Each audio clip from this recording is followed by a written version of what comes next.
Mr. Kastelein. Hello. Hello, welcome. You're the co-founder of CryptoAsset Design Group. Yes. Right, which is an initial coin offering company. Yes. Which to me sounds a lot like IPO, actually. Yes, it does, unfortunately. We're trying to change that language, actually, funny enough, because while it sounded great in the beginning in 2013 when Mastercoin did their first initial coin offering to make it sound like an IPO, which was part of the plan, in this era where we're being closely scrutinized by regulators, it sounds a little bit too close to IPO. So you'll actually find in a lot of recent ICOs, quote, it's no longer ICOs and investors, it's token allocation events and participants, or token sales, or crowd sales, or anything but coin and offering. But let's start at the beginning. So how does it work? An ICO, how does it work? Well, essentially it's really about network value, and it's really interesting because I have an idea, and right now it's mostly in blockchain ideas. Blockchain ideas are expensive. The ethos in the blockchain community is not very, let's say, open ideologically for venture capitalists. First of all, Ethereum is a foundation. It's open source software. These are not things that venture capitalists look for. It's the last thing they want. They want profits, and they want patents. They want intellectual property. They want, they want control. They want to, they want a corporation making money and dodging taxes or whatever. But in our world, it's very much guided by open source principles. So, and almost all ICOs are run under foundations. Yeah, but if you're a company and you wanted to do an ICO, how does that work? I tell people that they need to form a foundation in Switzerland or in Liechtenstein or in Singapore, where token sales and token asset exchanges are recognized and they have a regulatory frame. They're legal there. Yeah.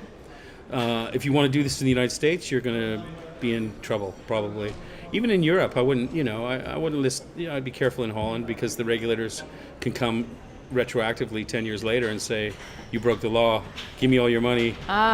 So Switzerland realizes, and it's interesting because it's a really delicate balance, because if you don't allow this ecosystem to flourish, then you're actually putting a lid on innovation. We're actually creating our own liquidity. We're creating our own value. We're creating our own cryptocurrencies, which we put out to the community. And if the community accepts them and likes them and want to invest in them, then they do. And then that money is convertible from the cryptocurrency that we create into Bitcoin or Ethereum, and they can take that out in fiat currency. So it is actually liquid money. It is actually transferable. It's not monopoly money. It's real stuff. Most of the investment comes in the form of Ethereum or Bitcoin. So what would happen is, okay, I have a great idea. I want to do an energy coin, let's say. I want to base my coin on per kilowatt hour. People want to invest because eventually if those services for renewable energy comes to their neighborhoods, they may never pay for energy again because they bought the coin when it was really cheap, and now it's really expensive. Sort of like the first thing I ever purchased with Bitcoin was 2 pizzas. You know that story? 10,000 Bitcoin, which is about $30 million today. Yeah. So people look at that kind of valuation where you have a cap, principle of capping a currency. So there's scarcity. Yeah. And then we release this currency. I have this coin. I put it out and I say, okay, I'm going to do an ICO to raise money to do this project. I need solar. I want to do pilots. I want to, create a peer-to-peer energy trading system or whatever it may be. And I need, I want to raise like 100 million to do this. This is what I think I need to do. So what I do is I do what's called an ICO. No, we don't. We say token sale, right? Sorry, for participants. Right. And people invest their Ethereum or their Bitcoin. Most of these people have already been making money on the markets, because Ethereum's gone up like 3,000% this year, and Bitcoin's doing well. So they've got some liquidity to play with. They also like to reinvest back in the community because it's a good thing to do to keep the whole community building and growing. So it's not like the average Joe Blow is getting ripped off and all these scam things. I mean, there's some problems, but basically most of this is being fueled by the community itself and the profits that are being generated. So I do an ICO and I say, okay, we're going to release this coin at this value. We don't know if it'll go up or down, but this is arbitrarily we're saying it's worth this much. Pick it. Well, we have a few calculations, and in the pre-sale or in the ICO, we say instead of giving you one coin for that price, we'll give you two. So automatically, when it hits the markets, you can double your money if you sell it right away. Yeah. So that's the incentive mechanism why people buy. But why are regulators so afraid of this? Because they like to regulate things, and if you look at the SEC and the mechanisms they put in the United States, and in the early early 20th century, it was about protecting people from Ponzi schemes in the 20s and 30s and all these wicked, scammers that were running around America, and but people in those days read as much in their lifetime as I probably read in a week or a month. They didn't have access to information like we do today. I find it strange that you can walk into a casino in Las Vegas and blow like 100,000 and nobody cares. But if someone wants to invest in an ICO in America, right now, legally, the only legal ICO that's happened in America was only allowed 99 accredited investors who had to make over $1 million a year to invest in this. So it feels like it's like keeping the rich richer. It's like, this whole idea of accredited investors and only people with money being able to invest is something that was designed to protect the small guy from losing all his money. But in retrospect, it's really, on the other side of the coin, it's holding back people from making money in these opportunities. But do you as well. expect them to turn around? Because in the beginning, governments and also CEO of banks were very wary of Bitcoin, for instance. They were only warning, and now everyone is turning around. They say, "Oh, blockchain, very interesting. The sky's not falling anymore." No, exactly. Do you think that regulators will, at one point? Well, I think it's going to come to the challenge, and I'm working on a project actually right now that is going to challenge the SEC legally on token issuance. So, how? We're going to form an official paper with them through legal teams in DC, and it's a very interesting project. I can't talk about it, but it's very interesting people. And the thing is I wrote a piece about this in VentureBeat recently about the problem with the United States and ICOs and the blockchain ecosystem there, because they're not having this fertile growth where we're pumping in like $500 million almost in the last, let's say, 4 weeks into basically the European blockchain ecosystem through ICOs.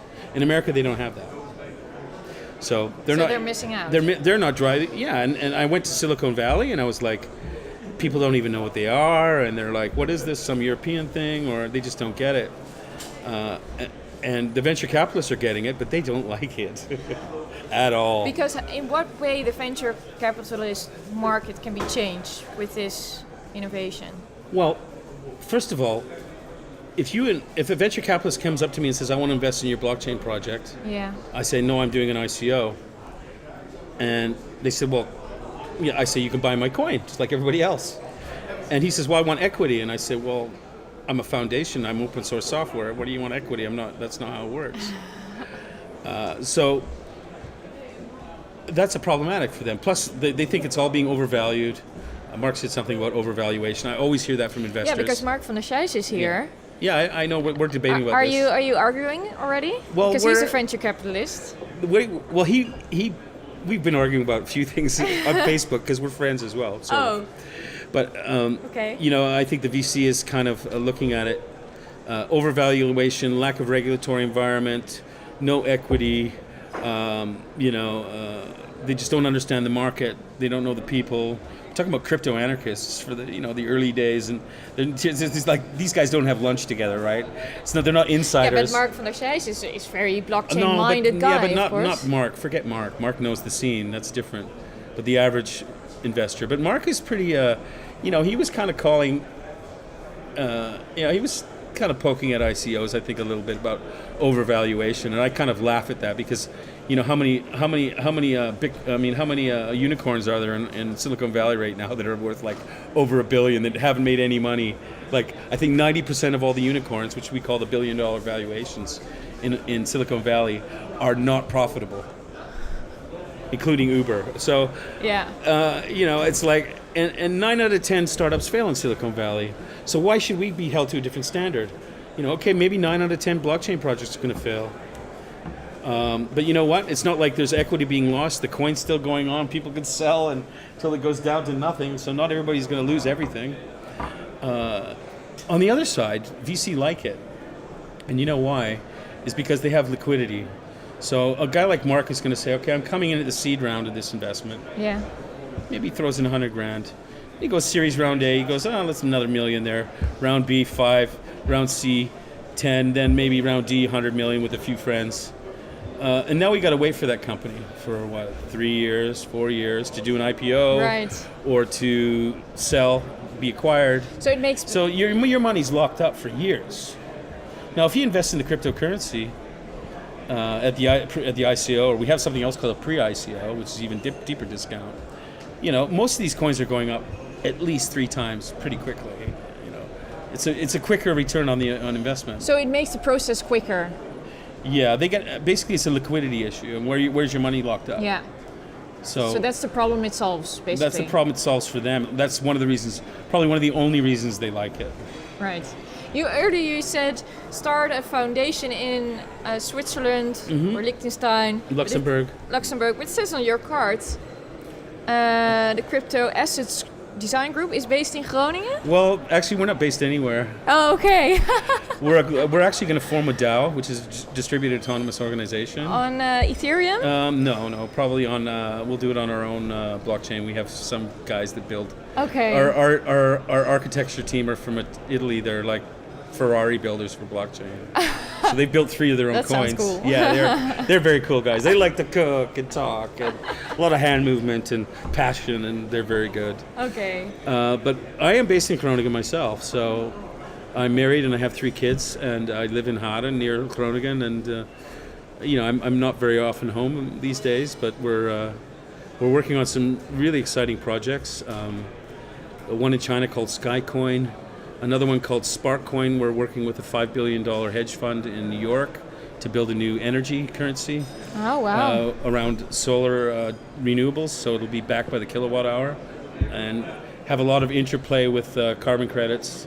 And we're also talking with 5 different cities, London, Stockholm, Copenhagen, Barcelona, and Amsterdam, to make this an interoperable coin between the cities. Okay, cool. If people want to know more about you and those coins, where can they? I have a publication called Blockchain News, Yeah. which is at the-blockchain.com.